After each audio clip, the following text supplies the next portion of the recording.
Fred again, over the past year or so, has seen a massive amount of success with his house electronic dance music style that has been really summery, really fun, really vibey, the very typical kind of stuff you might expect from this genre, but he does it in a way that's really, really fun and really, really on point. He's also miraculously behind some of Ed Sheeran's songs. Would you believe? You would never think that the guy who makes these electrifying bangers would be the man behind some of Ed Sheeran's biggest hits. A bit of a mad one, and honestly it would be one of those occurrences where if you played one of Fred's songs and then asked someone, guess the pop star that this guy also produces for, they would never say Ed Sheeran. But his hit ratio as of late has been really, really good for me, and I've just been really enjoying what he's been putting out. The Turn on the Lights track, which features Swedish House Mafia and Future of all people, is a really, really great combination of artists coming together, making a really, really cool nocturnal sounding banger, which I think is honestly an essential house driven track that you're going to want to check out for this year. And there are some parallels between some of the tracks with that particular track that I just mentioned, Turn on the Lights, with some of the tracks on this album. I feel like he's repeating some of the sounds that he used, some of the atmospheric tones as well, particularly on a track like Kammy, which is one of the best tracks on this album, by the way. But that kind of like nocturnal sizzling synth sort of like playing in the background really reminds me of Turn on the Lights. It's almost like you've got a Kessler track, who is a great artist in the electronic field that you should be checking out, but you kind of put it on some speed or some acid and it just kind of bubbles and goes even faster. The transition from Delilah into Kammy, like I do by the way, oh my god, it's fantastic. Delilah, my friends, is an absolute summer jam. Mental how you would imagine this album coming out at the time of the year that it has, because particularly in the UK, we're seeing pretty cold days now, but this track is just an electrifying house charger. Along with Danielle, which comes later on the album too, these two are the tracks that are the massive standouts for me on this album. I think these two are absolutely captivating jams, honestly.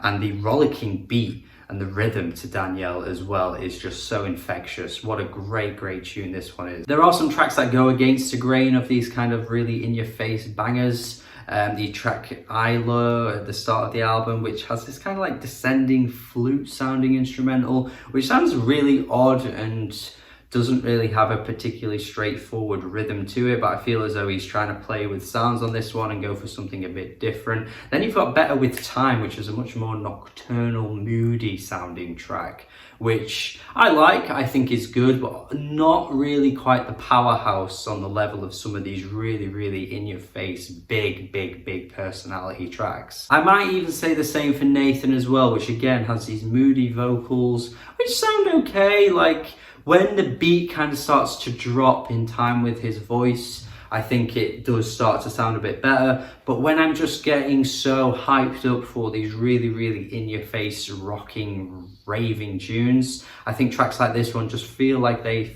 sort of pale in comparison. Mustafa is a similar one as well, but once you hit Clara, because a lot of these tracks actually transition nicely into the next songs, and Mustafa is a bit of a slower, mid-tempo type track, but then Clara kind of elevates the energy once again. And then you've got Kelly, which I think is a highlight for this album, in that it does something really cool with the vocals, where you've got this kind of like blissful vocal tone that works really nicely with the instrumental. It works so well. And then I think what Fred again does is either he changes the vocalist or he pitches up the vocals, and he uses the same melody, but the voice and the vocal pitch is higher. It's really cool. I quite like how it transitions into that. You know, usually when you have tracks like this, you have perhaps, you know, one voice doing one thing and then the song will switch up and the voice, you know, the vocals will do something else. But they're still doing the same melody, but it just sounds different. I think it's really cool. And yeah, the final track as well, again, just kind of ends on a bit of a